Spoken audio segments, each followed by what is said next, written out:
లో స్త్రీ పాత్ర అనే విషయాన్ని ఈరోజు ఆలోచిద్దామని దేవుడు ఇచ్చిన ఆలోచన బట్టి మరి దానికి సంబంధించిన విషయాలు మాట్లాడుకుందాం, ప్రార్థన చేసుకుందాం. క్రీస్తు యేసునందు మమ్మలను మిక్కిలిగా ప్రేమించిన మా ఆత్మల కన్న తండ్రి, పరిశుద్ధుడు అయిన దేవ, మీ దయ, మీ కృప, మీ కాపుదల, మీ కనికరాన్ని బట్టి మేము ఇంకా భూమి మీద సజీవంగా ఉండటానికి మీరు ఇచ్చిన అవకాశాన్ని బట్టి మీకు స్తోత్రములు.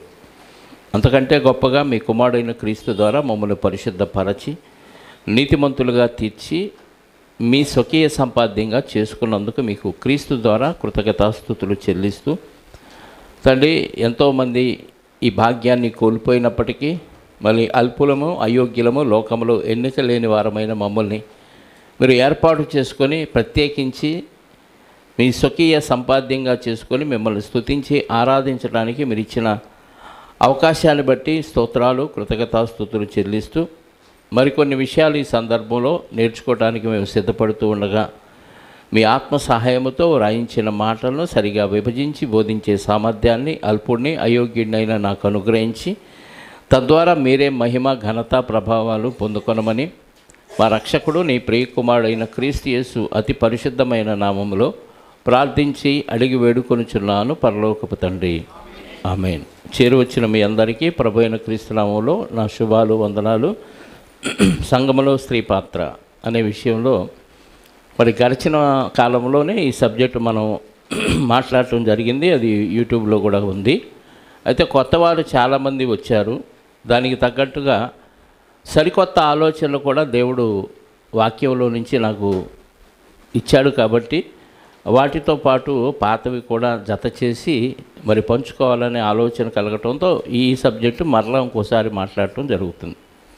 దేవుడు ఆది నుండి చేసిన సృష్టిలో ఆత్మలుగా శరీరాల్లో తన ఆత్మను పెట్టాడు అనేది మనందరికీ తెలిసిన విషయం. ఆది మానవుడైన ఆదాముని నిర్మాణం చేసి పురుష ఆకారంలో నిర్మాణం చేసి నేలమంటితో ఆయన శరీరంలోనికి దేవుడు తనలోని ఆత్మను ప్రవేశపెట్టాడు. ఇది అందరికీ తెలిసిందే. ఆదికాండం 2వ అధ్యాయం 7వ వచనం. అయితే అక్కడ వ్రాయబడిన ఒక మాటను మనం చదవగలిగితే, ఆదికాండములో దేవుడు ప్రవేశపెట్టినప్పుడు ఓన్లీ పురుషుని ఆత్మనే ప్రవేశపెట్టలేదు, స్త్రీ ఆత్మను, ఇంకా లోకములో ఎంతమంది అయితే ఉన్నారో వారందరి ఆత్మను కూడా ప్రవేశపెట్టాడు అనటానికి మనకు ఒక వాక్యం అక్కడ చదవగలిగితే, ఆదికాండం 1వ అధ్యాయం 27వ వచనం. దేవుడు తన స్వరూపమందు నరుని సృజించెను, దేవుని స్వరూపమందు వాని సృజించెను, స్త్రీనిగాను పురుషునిగాను వారిని సృజించెను. దేవుడు తన స్వరూపమందు నరుని సృజించెను, దేవుని స్వరూపమందు వాని సృజించెను. దేవుని స్వరూపమందు ఎవరిని? ఆదాముని సృజించెను. ఆదాముని దేవుని స్వరూపంలో ఎవరెవరుగా సృజించాడు? స్త్రీనిగాను పురుషునిగాను సృజించెను. మనందరికీ తెలిసిందే ఆత్మ, శరీరం. మనిషి అంటే ఆత్మ, శరీరం. మనుషులందరిలో ఉన్న ఆత్మ దేవునిలో నుంచి వచ్చిన ఆత్మ. ఆత్మకు లింగభేదం లేదు. ఆత్మకు ఏమి లేదు? లింగభేదం లేదు. దేవుడు దేవదూతల్ని ఆత్మలుగా సృజించాడు. ఆత్మలుగా సృజించాడు కాబట్టి ఆత్మలకు లింగభేదం లేదు. స్త్రీ అని పురుషుడని భేదం ఆత్మలకు లేదు. కాబట్టి ఆత్మలు పెళ్లి చేసుకోవాల్సిన అవసరం లేదు. పెళ్ళెందుకు? పిల్లల్ని కనటానికి, అంతే కదా. ఇప్పుడు ఆత్మలకి పెళ్లి చేసుకోవాల్సిన అవసరం లేదు. సంతానోత్పత్తి క్రమం వాళ్ళకి లేదు. ఎంతమంది దేవదూతలను అయితే దేవుడు మొదట సృజించాడో అంతమంది దేవదూతలే ఉంటారు. ఇంకా వాళ్ళకి చావు లేదు, జననం కూడా లేదు. ఎంతమందిని సృజించాడో అంతమంది. తప్పిపోయిన దేవదూతలు కాక ఇంకా మిగిలిన వారు ఎంతమంది దేవదూతలు అయితే ఉన్నారో వాళ్ళందరినీ ఆయా క్యాడర్స్, ఆయా స్థితుల్లో దేవుడు ఏర్పాటు చేసిన స్థానాల్లో వాళ్ళు ఉండి దేవుడు అప్పగించిన పని వాళ్ళు నిర్వహించడమే తప్ప వాళ్ళు పెళ్లి చేసుకొని పిల్లలకనే కార్యక్రమాలు వాళ్ళకి లేవు. కానీ మనుషులకు ఉంది. మనుషుల్లో ఏముందంటే శరీరాలలో భేదం పెట్టాడు. అందుకే స్త్రీనిగాను పురుషునిగాను. ఆత్మకు స్త్రీ లింగం పురుషలింగం అనే భేదం ఉంటుందా అంటే ఆత్మకు లేదు. ఆత్మకు ఏ లింగ భేదం లేదు. దేవుడు అంటే అధికార సూచకంగా దేవుడు అనే పదం వాడాడే తప్ప దేవుడు పురుషుడు అని కాదు. దేవుడు పురుషుడు అని కాదు. పురుషుడని ఎప్పుడు అంటాం? మామూలుగా శరీర రీతిగా పురుష అవయవాలు ఉంటే పురుషుడు అంటాం, మేల్ ఫీమేల్. శరీరాన్ని బట్టే మేల్ ఫీమేల్ తప్ప ఆత్మను బట్టి మేల్ ఫీమేల్ అనేది లేదు. ఇది మనకు అర్థమైపోతే దేవుడు తన ఆత్మను ఆదాము శరీరంలో ప్రవేశపెట్టాడు. ఆదాము శరీరములో ఉన్న ఆదాము అనే పేరున్న ఆత్మ కాక ఇంకెవరి ఆత్మను ప్రవేశపెట్టాడు? ఇంకే ఆత్మను? స్త్రీ ఆకారాన్ని కూడా, ఆత్మను కూడా అందులో అందుకే స్త్రీని గాను పురుషుని గాను, అంటే స్త్రీలో ఉన్నది తన ఆత్మే, పురుషుడిలో ఉన్నది ఆత్మే. శరీర నిర్మాణాలు మాత్రం వేరు. శరీర నిర్మాణాన్ని బట్టి అధికారాలు ఇచ్చాడు. శరీర నిర్మాణాన్ని బట్టి పనులు ఇచ్చాడు దేవుడు. శరీర నిర్మాణాన్ని బట్టి, పనులను బట్టి ఎక్కువ తక్కువ అని మనం ఆలోచించకూడదు. మీకు అర్థమవుతుందా? శరీర నిర్మాణపు పనులను బట్టి ఇది ఎక్కువ, ఇది తక్కువ. ఇప్పుడు ఉదాహరణకి మన శరీరంలో ఏ అవయవం కోల్పోవటానికి మనం ఇష్టపడతాం? చెప్పండి. ఏ అవయవం అయినా నాకు లేకపోయినా పర్వాలేదు, ఇది తీసేయండి అని అనగలమా? చివరి గోరు పోవటానికి కూడా ఇష్టపడం. వెంట్రుకలు పోతే ఏడ్చేవాళ్ళు ఎంతమంది ఉన్నారు చెప్పండి, రాలిపోతుంటే. అంటే వెంట్రుకలు రావటం కూడా మనకి ఇష్టం లేదు. అంటే ఏ అవయవాన్ని మనం కోల్పోవటం ఎలా ఇష్టం ఉండదు, దేవుడు కూడా అందరూ తన పిల్లలే కాబట్టి ఆదాములో అందరినీ ప్రవేశపెట్టాడు కాబట్టి అందరూ దేవుని పిల్లలయ్యారు. ఇప్పుడు అందరూ దేవుని పిల్లలైనప్పుడు మరి శరీరంలో వ్యత్యాసం ఎందుకు నిర్మాణం చేయాలి అని అంటే దేవుడు ఒక ప్రణాళికను అనుకున్నాడు కాబట్టి ఆ ప్రణాళికను అమలుపరచడానికి ఒక మేలు ఒక ఫిమేల్ ఆకారం అవసరమైంది. దేవుడు ఆలోచన అంతా ఎవరిది? దేవుడిది. డిజైన్ కూడా ఆయన ఆలోచనకు తగ్గట్టుగా దేవుడు నిర్మాణాన్ని చేశాడు కాబట్టి ఇదిగో స్త్రీలు పురుషులు ఈయన అవయవ నిర్మాణం ఇలా చేయాలి, ఏమో అవయవ నిర్మాణం ఇలా చేయాలని దేవుడు సంకల్పించి అవయవ నిర్మాణం చేశాడు. వాళ్ళిద్దరిని ఏక శరీరంగా మార్చాలి అనుకున్నా అంటే భార్యాభర్తలు అంటే ఏకదేహం మార్చి ఏం చేయాలంటే అనేక మంది పిల్లల్ని మీరు కనాలి అన్నాడు. అదే కదా దేవుని సంకల్పం ఏంటి? తనకు అనేక మంది పిల్లలు కావాలి కాబట్టి ఆ పిల్లలు కలుగుగాకంటే కలుగుతారు, కానీ అలా కలిగించడం ఆయనకి ఇష్టం లేదు. ప్రకృతిలో ఉన్నవన్నీ ఏమన్నాడు? కలుగుగాకంటే కలిగినవి. 1వ దినం, 2వ దినం, 3వ దినం, ఇలా 6 దినాలు కలుగుగాకంటే కలిగినవి. అయితే మనిషిని మాత్రం దేవుడు కలుగుగాక అనలేదు. ఎలా చేశాడు? సృష్టించాడు. తన స్వరూపం తన పోలికలు స్వహస్తాలతో ఆకారాన్ని నిర్మాణం చేసి ఆ ఆకారంలో ఆత్మను ప్రవేశపెట్టాడు. కాబట్టి మనుషులందరిలో ఉన్న ఆత్మ ఎవరి ఆత్మ? దేవుని ఆత్మ. దేవుని ఆత్మ చిన్నవాళ్ళలోనైనా అదే ఆత్మ, పెద్దవాళ్ళలోనైనా అదే ఆత్మ. చిన్నపిల్లల్లోనైనా అదే ఆత్మ, పెద్ద పిల్లల్లో అదే ఆత్మ, స్త్రీలో అదే ఆత్మ, పురుషుల్లో అదే ఆత్మ. అంటే భేదం లేదు. వీళ్ళు పుట్టోళ్ళు ఇప్పుడే పుట్టారు కాబట్టి వీడిది చిన్న ఆత్మ అంటానికి వీల్లేదు. వాళ్ళు వృద్ధులు కాబట్టి వాళ్ళది పెద్ద ఆత్మ అంటానికి వీల్లేదు. ఎవరిలో ఉన్న ఒకే ఆత్మ, అది దేవుని ఆత్మ. ఆత్మ విషయంలో ఎలాంటి భేదం లేదు. ఇది మనకు అర్థమైపోతే స్త్రీ తక్కువ పురుషుడు ఎక్కువ అనే అభిప్రాయం మనకూడదు. మనుషుల ఆలోచనలు బట్టి దేవుని ఆలోచనలోకి మనం వెళ్ళకూడదు. దేవుని ఆలోచనలు బట్టి మనం మాట్లాడాలి. దాన్ని బట్టి మనం ఆలోచిస్తే దేవుడు శరీరాన్ని బట్టి ఆమె బాధ్యతలు వేరు పెట్టాడు, శరీరాన్ని బట్టి పురుషుని బాధ్యతలు వేరుగా పెట్టాడు. పురుషునికి ఇచ్చిన బాధ్యత ఏంటి, స్త్రీకి ఇచ్చిన బాధ్యత ఏంటి అనేది మనం ఆది నుంచి ఆలోచించాం. గతంలో కూడా పురుషునికి ఇచ్చిన బాధ్యత ఏంటి? ఆదికాండం 3వ అధ్యాయంలో ఒకసారి చూద్దాం. ఆదికాండం 3వ అధ్యాయము 17వ వచనం చూడండి. ఆయన ఆదాముతో, నీవు నీ భార్య మాట విని తినవద్దని నేను నీకు ఆజ్ఞాపించిన వృక్షఫలములు తింటివి గనుక నీ నిమిత్తము నేల శపింపబడి ఉన్నది, ప్రయాసముతోనే నీవు బ్రతుకు దినములన్నీయు దాని పంట తిందువు. అది ముళ్ళ పొదలో గచ్చతీగలో నీకు మొలిపించును, పొలములోని పంట తిందువు. నీవు నేల నుండి తీయబడితివి గనుక, అదేనా, నీవు నేలకు తిరిగి చేరు వరకు నీ ముఖము చెమట కార్చి ఆహారము తిందువు. ఏలయనగా నీవు నేల నుండి తీయబడితివి, నీవు మన్నే కనుక తిరిగి మన్నైపోదువు అన్నాడు. ఏం చేయాలంట ఆదాం? ఏం చేయాలన్నాడు? చదివిన దాంట్లో ప్రయాసముతోనే నువ్వు బ్రతుకు దినాలంతా దాన్ని పంట తింటావు అన్నాడు. అవ్వమ్మ గారికి ఏమిచ్చాడు? 16వ వచనం, ఆయన స్త్రీతో నీ ప్రయాసమును నీ గర్భవేదనను నేను మిక్కిలి హెచ్చించదను, నువ్వు ప్రయాసముతోనే వేదనతో నీవు పిల్లలను కంటావు, నీ భర్త ఏళ్ళ నీకు వాంఛ కలుగును, అతడు నిన్ను, నీ భర్త ఏళ్ళ నీకు వాంఛ కలగాలి, అతడు నిన్ను ఏలాలి. అంటే భార్యకి కోరిక కలిగితే భర్త ఏం చేయాలి? భర్త భార్యని ఏలాలా, భార్య భర్తను ఏలాలా? చెప్పండి. పుట్టింటికి వచ్చిందనుకో, అత్తారింటి నుంచి ఆడపిల్ల, ఏమంటారు? పుట్టింటి వాళ్ళు ఏమంటారు? నీ భర్త నిన్ను ఏలుకుంటాడులే, నువ్వు ఎల్లు అంటారు. అంటే ఏలుకోవాల్సింది ఎవరు? భర్త. అంటే కుటుంబాన్ని పోషించాల్సింది ఎవరు? భర్త. 2వ అధ్యాయం 15వ వచనం కూడా చూడండి.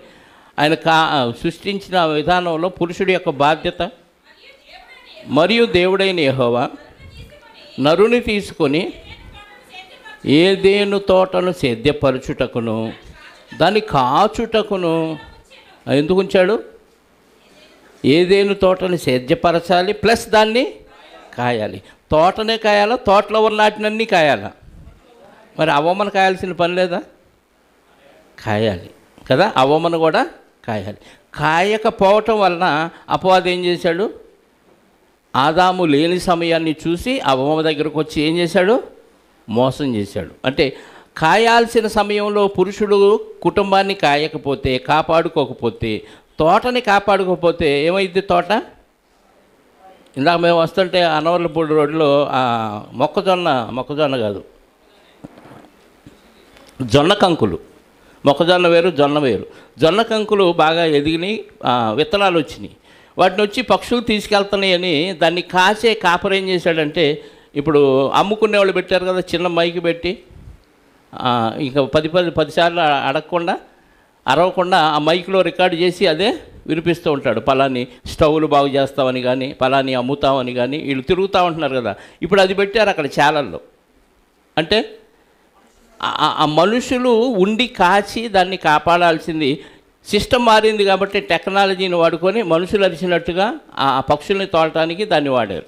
ఇప్పుడు అడుక్కునే వాళ్ళు కూడా దాన్ని అమలు పరుతున్నారు. అమ్మ బాబు, అమ్మ ధర్మం చేయండి, అయ్యా ధర్మం చేయండి అని మొన్న రికార్డు చేసి వినిపిస్తున్నాడు. ఆయన అడుక్కోవాల్సిన అవసరం లేదు. ఒకసారి అడుక్కున్నాడు, రికార్డు చేశాడు, నేను వికలాంగుడిని, దయచేసి నాకు ధర్మం చేయండి అని మైక్లో మాట్లాడాడు.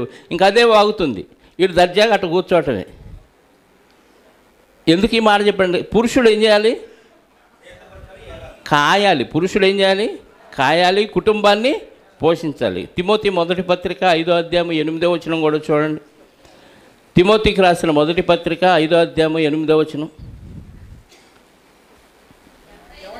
ఎవడైనను స్వకీయులను విశేషముగా తన ఇంటి వారిని సంరక్షింపకపోయిన ఎడల వాడు విశ్వాస త్యాగము చేసిన వాడై అవిశ్వాసి కన్నా చెడ్డవాడును. ఒక పురుషుడు ఏం చేయాలంట?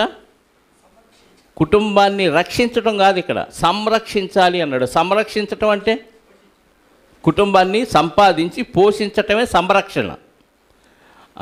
తల్లిదండ్రులు లేనప్పుడు ఎవరో ఒకళ్ళు ఉంటారు, గార్డియన్ అంటారు, తెలుగులో సంరక్షకుడు అని అర్థం కదా. వాళ్ళ ప్లేస్లో ఎవరొకళ్ళు పెట్టి ఇదిగో ఇతనికి నేను సంరక్షకుడిగా ఉంటానని సంతకం పెడతారు, స్కూల్ సర్టిఫికేట్లో కానీ ఎక్కడైనా. అంటే అతని బాధ్యత తీసుకొని అతని పోషణ భారాన్ని నేను భరిస్తాను అని మనం అగ్రిమెంట్ చేసినట్టు. ఈ పురుషుడు ఏం చేయాలంట? కుటుంబానికి సంరక్షకుడుగా ఉండాలి. మరి స్త్రీ ఏం చేయాలి? జనరల్గా ఇంక భక్తిలోకి రాలా, మనం భక్తి విషయంలోకి రాలా, సంఘంలోకి ఎంటర్ అవ్వాలా. జనరల్గా దేవుడు సృష్టించిన విధానం చెప్తున్నాను, అర్థమైందా? స్త్రీ ఏం చేయాలి? స్త్రీని సృష్టించిన ఉద్దేశం ఏంటి? ఆదికాండం సాటి అయిన సహాయం 2వ అధ్యాయము 2:18 కదా ఆదికాండం. మరియు దేవుడైన యెహోవా నరుడు ఒంటరిగా ఉండుట మంచిది కాదు అని వానికి సాటి అయిన సహాయము వాని కొరకు చేయుదునని అనుకొనెను. ఎందుకంట? సాటి అయిన సహాయం, హెల్పర్ ఎవరు? స్త్రీ. మరి హెల్పరు, సాటి అయిన హెల్పర్ అన్నప్పుడు పురుషుడు అంత స్ట్రాంగ్గా నిర్మాణం చేయొచ్చు కదా స్త్రీ ఆకారాన్ని కూడా. స్త్రీ ఆకారాన్ని ఎలా చేశాడు దేవుడు? పేతురు పత్రికలో చదువుతాం కదా, మొదటి పత్రిక 3వ అధ్యాయము 7వ వచనం కదా, పేతురు గారు రాసిన మొదటి పత్రిక 3వ అధ్యాయము. అటువలనే పురుషులారా, జీవమను కృపావరములో మీ భార్యలు మీతో పాలివారయ్యున్నారని ఎరిగి, ఎవరంట? స్త్రీలు మీ భార్యలు ఎక్కువ బలహీనమైన ఘటమని భార్యను సన్మానించి మీ ప్రార్థనలకు ఆటంకము కలగకుండానట్లు జ్ఞానము చొప్పున వారితో. అంటే భార్య ఏ ఘటం? ఘటం అంటే శరీరం, ఘటం అంటే కొండ, ఘటం అంటే శరీరం, కొండ లాంటి శరీరం. ఏ కొండ అంట? బలహీనమైన ఘటమా, మిక్కిలి బలహీనమైన ఘటమా? చెప్పండి. ముళ్ళు అరిటాకు, ముళ్ళు అరిటాకు. అరిటాకు వచ్చి ముళ్ళు మీద పడ్డా, చెప్పండి, ముళ్ళు వచ్చి కొంతమంది భార్యలు పురుషులని భర్తని కొడతారు, కొట్టి అబ్బా అంటారు. అంటే అర్థం ఏంటి? ఏమెళ్ళి ఆయన కొట్టినా ఏమకే దెబ్బ, ఆయన వచ్చి ఈయన కొట్టి ఏమని కొట్టినా ఏమకే దెబ్బ. అంటే డెలికేట్ బాడీ నిర్మాణం ఎలా చేశాడంట? మిక్కిలి బలహీనమైన ఘటం. బలహీనమైన ఘటం కదా అని అలుసుగా తీసుకొని ఊరకనే ఉఫ్ అని ఊది పగలగొట్టమనలా. ఏం చేయమన్నాడు అక్కడ? భార్యను సన్మానించి మీ ప్రార్థనలకు ఆటంకము కలగకుండానట్లు జ్ఞానము చొప్పున వారితో కాపురం చేయండి. ఎందుకంటే మీ భార్య జీవమనే కృపావరంలో మీతో పాటు పార్ట్నర్స్. ఏంటంట భార్యలేంటి? దేంట్లో? జీవము. ఇక్కడ జీవము పక్కన పెట్టండి ముందు. ఇక్కడ జీవము కాదు, నిత్య జీవం అనే కృపవారంలో దేవుడిచ్చిన కృపలో భార్యలేంటి? భర్తతో పాటు పార్ట్నర్స్. అంటే ఈ భార్యాభర్తల బంధం నిత్య జీవానికి వెళ్ళటానికి భూమి మీద చేసే వ్యాపారం. భాగస్వాములు అంటే అర్థం ఏంటంటే ఒక పని చేయటానికి ఇరువురు ఏకీభవించి చేస్తే భాగస్వాములు, పార్ట్నర్స్ అంటారు. బిజినెస్ పార్ట్నర్స్ కదా, లైఫ్ పార్ట్నర్స్. ఇదే పార్ట్నర్స్ భార్యాభర్తల బంధం. లైఫ్ పార్ట్నర్స్ అంటే లైఫ్ అంటే జీవిత భాగస్వామి, జీవిత భాగస్వామి అంటారు భార్యని. అంటే జీవన వ్యాపారంలో ఈ లోకంలో మనం ప్రయాణిస్తున్న ఈ ప్రయాణంలో భార్య ఎవరు? భర్తకి జీవం అనే కృపావరంలో భార్యలు మీతో పాలివారు అంటే భాగస్వాములు. కాబట్టి ఈ పార్ట్నర్స్తో చాలా జాగ్రత్తగా ఇద్దరు కలిసి ఉంటేనే వ్యాపారం అభివృద్ధి చెందింది కదా. ఒక వ్యాపారం ఇద్దరు కలిసి చేస్తే ఎలా ఉంటుంది? ఇద్దరు అవగాహనతో, ఒకళ్ళు ఎక్కువ ఒకళ్ళు తక్కువ అనే భేదం లేకుండా సమానత్వంగా, ఒకళ్ళు నష్టం తెచ్చినా ఒకళ్ళు లాభం తెచ్చినా ఇద్దరు సమానంగా పంచుకుంటూ విభేదాలు లేకుండా చేస్తే బిజినెస్ డెవలప్ అయ్యింది. అలాగే ఈ కృపావరం, జీవం అనే కృపావరం భార్యాభర్తల బంధం అయితే దీంట్లో భార్యాభర్తలు ఎలా ఉండాలి? భాగస్వాములుగా ఎలా ఉండాలంటే కలిసిమెలిసి ఉండాలి. ఇంకా గట్టిగా చెబితే భర్త భార్యను ప్రేమించాలి, భార్య భర్తకు లోబడాలి. కొలసీ పత్రిక 3:18-19 వచనాలు చదవండి ఒకసారి. కొలసీ పత్రిక 3వ అధ్యాయము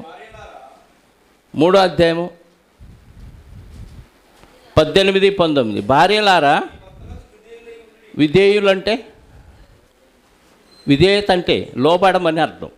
విధేయులంటే లోబడండి అని అర్థం. ఇది ప్రభువును బట్టి దేవుడు చెప్పాడు. సంఘంలో కానీ భార్యలు ఎలా ఉండాలంట? భర్తకు లోబడి ఉండండి, విధేయులై ఉండండి. ఇది ప్రభువును బట్టి యోగ్యమైనది. భర్తలారా, మీ భార్యల్ని ప్రేమించండి, వారిని నిష్ఠూర పెట్టొద్దు. అంటే భార్యని భర్త ఏం చేయాలి? ప్రేమించాలి. భార్య భర్తకు లోబడాలి, విధేయురాలంటే లోబడాలి. ఇది వాళ్ళ డ్యూటీ, వాళ్ళ ధర్మం. లేదు నేనే నిన్ను ప్రేమిస్తాను, నువ్వే నాకు విధేయుడవు అందనుకో భార్య, ఇది ప్రభువుని బట్టి యుక్తమైందా అయోగ్యమైందా? మీకు అర్థమవుతుందా? భార్య భర్తని రివర్స్ చేసుకుందాం, మన ఇద్దరం జంబలక్కడి పంబలాగా కదా, రివర్స్ చేసుకుందాం, నువ్వే నాకు లోబడు, నేనే నిన్ను ప్రేమిస్తాను అందనుకో, అలాగైనా నష్టమే ఉండదు. కానీ దేవుడు చెప్పింది చెప్పినట్టుగా ఖచ్చితంగా చేయాలి. ఎందుకంటే జీవం అనే కృపావరంలో వీళ్ళిద్దరేంటి? పార్ట్నర్స్. కాబట్టి ఇద్దరు అవగాహన కలిగి దేవుడు చెప్పిన పద్ధతిలో ప్రయాణిస్తేనే నిత్య జీవానికి వెళ్ళే అవకాశాలు ఉంటాయి. కాబట్టి దేవుడు చెప్పిన క్రమాన్ని ఖచ్చితంగా పాటించాలి. ఇందులో ఎక్కువ తక్కువ భేదమేమీ లేదు. ప్రేమ అంటే అర్థం, ప్రేమ అంటే భర్త భార్యను ప్రేమించాలంటే ఎలా ప్రేమించాలి? ఎఫెసీ పత్రిక 5వ అధ్యాయం ఎలా ప్రేమించాలో చెప్పాడు. ఎలా ప్రేమించాలో చెప్పాడు. ఎఫెసీ పత్రిక 5వ అధ్యాయము 22, 25, 25 చాలండి, 22 ఎందుకు మళ్ళీ. పురుషులారా మీరును మీ భార్యల్ని ఎలా ప్రేమించాలి?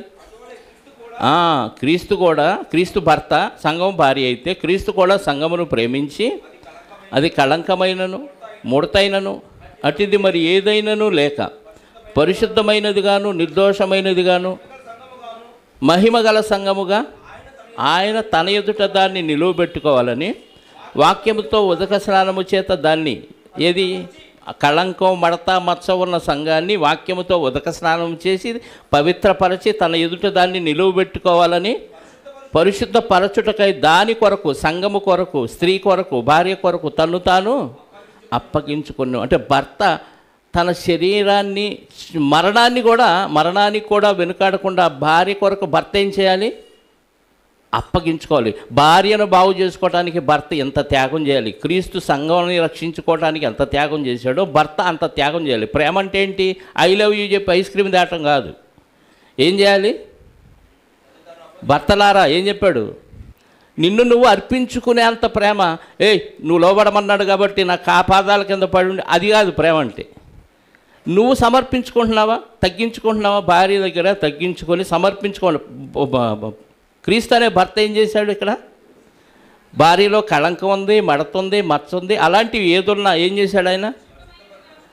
దాన్ని బాగు చేసుకోవాలంటే చెడిపోయింది దాన్ని బాగు చేసుకొని పరిశుద్ధముగాను నిర్దోషముగాను తన ఎదుట దాన్ని నిలువబెట్టుకోవాలని వాక్యముతో, అంటే మంచి మాటలతో, బాగుపడే మాటలతో దాన్ని పవిత్రపరిచి పరిశుద్ధపరచుకోవడానికి దాని కొరకు, భార్య కొరకు భర్త ఏం చేశాడు? తన్ను తాను అప్పగించుకోడు. ఎంతగా అంటే శిలువ మరణం అంతా అప్పగించుకున్నాడు. మరి ఈరోజు భర్తలు ఏం చేయాలి? నువ్వు లోబడమన్నాడు కాబట్టి కిందుండు, నేను అధికారం చెలాయిస్తాను. అధికారం ఖచ్చితంగా చెలాయించాలి. కానీ ఆ అధికారం ఎలా చెలాయించాలంటే ప్రేమతో చెలాయించాలి. ఈ ప్రేమ పట్ల అవగాహన లేకపోవటం వల్ల దేవుడు పక్షపాతి కాదు, స్త్రీని అణిచేయమనలేదు, ఇద్దరూ సమానం అనే బోధ తీసుకొచ్చి సంఘములో ఈరోజు లేచి నిలబడి మాట్లాడే స్థితికి స్త్రీలను పురికొల్పారు చాలామంది. అది భార్య పట్ల ప్రేమ కావచ్చు, ఆ వాక్యం చెప్పిన వాళ్ళకి, లేకపోతే వాళ్ళ బంధువుల్లో స్త్రీలు ఉంటే వాళ్ళు బాగా వాక్యం చెప్పగలిగిన వాళ్ళు ఉంటే వాళ్ళ పట్ల పక్షపాతం కావచ్చు. ఏదైనా ఒక విషయాన్ని మనుషుల కోణంలో ఆలోచిస్తే ఖచ్చితంగా ఇదే న్యాయం అనిపించింది. ఇప్పుడు లోకంలో పురుషులు స్త్రీలు సమానమేనా కాదా? లోకంలో సమానం. ఇంకా ఖచ్చితంగా చెప్తే పురుషుల కంటే స్త్రీలకే ఏముంది? ఎక్కువ ప్రాధాన్యత ఉంది. ప్రభుత్వ దృష్టిలో కానీ ప్రపంచం దృష్టిలో పురుషుల కంటే స్త్రీలకే ఎక్కువ సౌకర్యాలు, ఎక్కువ ఏమి ఇచ్చారు? లాభాలు, రిజర్వేషన్ ఇచ్చారు. ఇప్పుడు పురుషుల కంటే స్త్రీలు కాస్త ఉన్నతమైన స్థాయిలో లోకంలో అది తీసుకొచ్చి సంఘంలో పెట్టకూడదు. సంఘము ప్రపంచానికి ఒక మాదిరిని చూపించే విధానాన్ని సంఘం ద్వారా దేవుడు తెలియజేయాలి. దేవదూతలకు సైతం సంఘం ఏం చేయాలి? దేవుని యొక్క రహస్యాలను, మర్మాలని తెలియచేయాలన్నప్పుడు లోకానికి ఒక మోడల్ని చూపించాల్సిన సంఘం ఈరోజు ఏమైందంటే లోకాన్ని తీసుకొచ్చి సంఘంలో కలిపేసింది. దానికి దొరికే వచనాలన్నీ ఏరేసి దేవుడు పక్షపాతి కాదు అనే వాక్యాన్ని తీసుకొచ్చారు. ఎక్కడుంది అది? గలతీ పత్రికలో ఉంది. ఒకసారి అది కూడా చూద్దాం. గలతీలకు రాసిన పత్రిక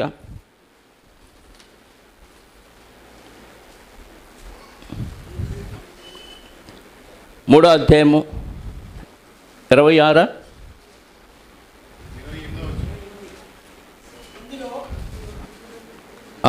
పైనుంచి చదవండి. క్రీస్తు యేసులోనికి బాప్తిసం పొందిన మీరందరూ 27 నుంచి క్రీస్తులోనికి బాప్తిసం పొందిన మీరందరూ క్రీస్తుని ధరించుకొని ఉన్నారు. ఇందులో యూదుడని, అంటే అంతకుముందు యూదులకే దేవుడు, అన్యులకి దేవుడు కాడు, గ్రీసు దేశస్తులకు దేవుడు కాడు. ఇప్పుడు యేసుక్రీస్తు వారు వచ్చిన తర్వాత వాక్యం పెంతెకోస్తు పండుగ దినాన పరిశుద్ధాత్మ వచ్చిన తర్వాత అన్ని జనులకు కూడా దేవుడు అయిపోయాడు. అన్ని జనులను కూడా కలుపుకున్నాడు. కాబట్టి ఇప్పుడు భేదమేమీ లేదు. యూదులకు కాదు, గ్రీసు దేశస్తులకేమీ, దాసుడికి అంటే బానిసగా కొనుక్కున్న వాడికి కూడా దేవుడే. యేసుక్రీస్తుని నమ్ముకుంటే యూదుడికి దేవుడే, గ్రీసు దేశస్తులకి దేవుడే, బానిసకి దేవుడే, ఇంకా స్వతంత్రుడికి దేవుడే. ఇందులో స్త్రీకి పురుషుడికి భేదం కూడా లేదు. అంతకుముందు ఉందా చెప్పాలి? క్రీస్తు రాకముందు స్త్రీకి పురుషుడికి భేదం ఉందా లేదా? ఉందా? చాలా భేదం ఉంది. పురుషులకి సున్నతి ఒక ఆచారాన్ని పెట్టాడు కదా, గోప్యాంగ చర్మాన్ని కట్ చేయించుకోవాలి. ఇప్పుడు ముస్లిమ్స్ ఆచరిస్తుంది అది. పురుషుడికి దేవుని బిడ్డగా తీర్మానించాలి అంటే అతను ఏం చేయాలి? 8వ రోజు పుట్టిన తర్వాత 8వ రోజు సున్నతి కార్యక్రమం జరగాలి. జరిగితే వీడు దేవుని జనాంగం. మరి స్త్రీలకి మరి అక్కడ పక్షపాతిగా కనిపిస్తున్నాడా లేదా చెప్పాలి? అలాగే ఏ కాలంలోనైనా దేవుడు దైవజనులుగా పురుషుల్ని వాడుకున్నాడు తప్ప స్త్రీలను వాడల. అక్కడక్కడ 4-5 స్త్రీలు ప్రవక్తలు ఉన్నప్పటికీ వాళ్ళని ఏ పరిస్థితిలో ఉపయోగించాడో కూడా మనం అక్కడ లెక్కలో పరిగణలోకి తీసుకోవాలి. ముఖ్యంగా అన్ని విషయాలు మనం కూలంకషంగా ఆలోచిస్తే ఒక సంఘాన్ని నడిపించటానికి, నాయకత్వం వహించటానికి దేవుడు పురుషుడిని వాడాడా, స్త్రీని వాడాడా? ఎక్కడైనా పాత నిబంధన దగ్గర నుంచి, ఆదికాండం దగ్గర నుంచి ఇప్పుడు ప్రకటన గ్రంథం వరకు ఆలోచిస్తే ఖచ్చితంగా దేవుడు ఎవరిని వాడాడు? పురుషుడినే వాడాడు. అంటే పురుషుడికి స్త్రీ లోబడాలి. భార్య అయినా అంతే, వేరే స్త్రీ అయినా అంతే. ఇది సంఘము ఒక క్రమం.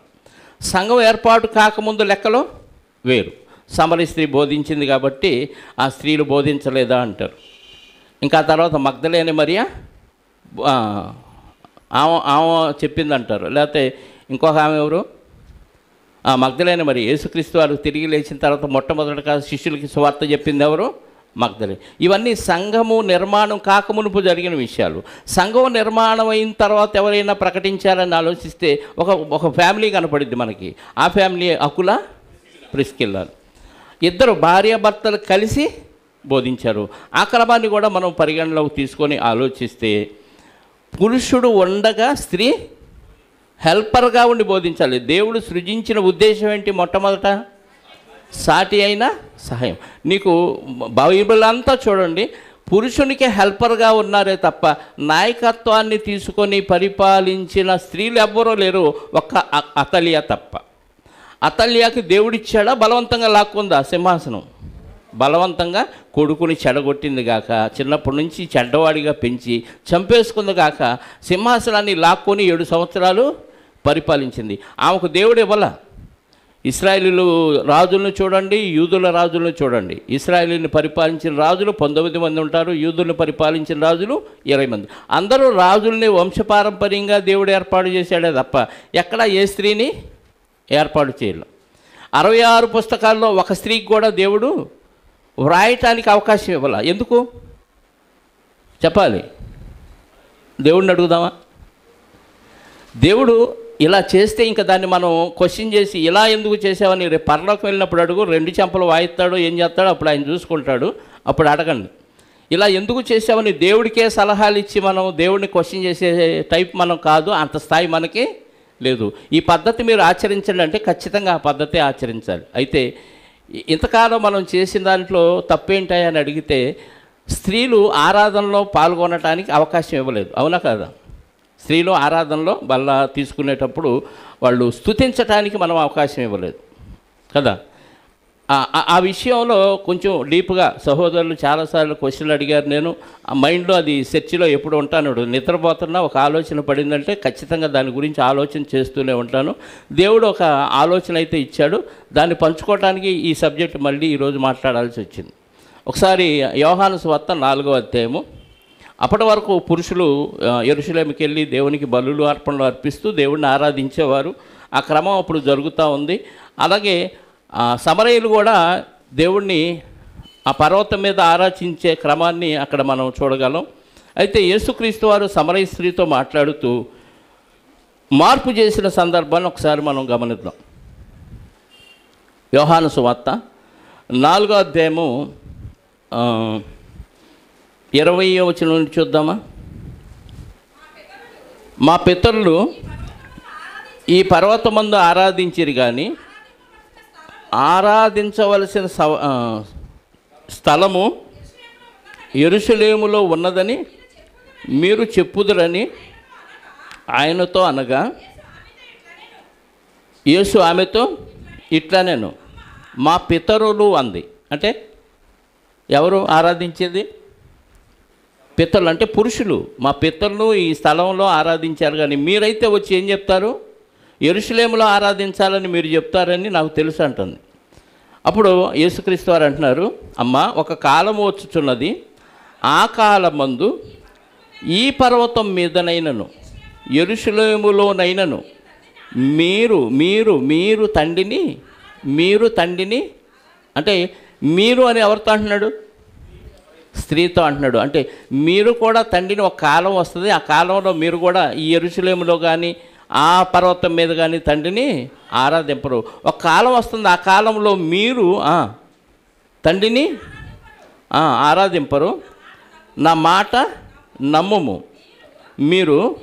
మీకు తెలియని దాన్ని ఆరాధించువారు, మేము మాకు తెలిసిన దాన్ని ఆరాధించువారము. రక్షణ యూదుల్లో నుండియే కలుగుతున్నది. అయితే యథార్థముగా ఆరాధించువారు ఆత్మతోనూ సత్యముతోనూ తండ్రిని ఆరాధించు కాలము వచ్చుచున్నది, అది ఇప్పుడును వచ్చే ఉన్నది.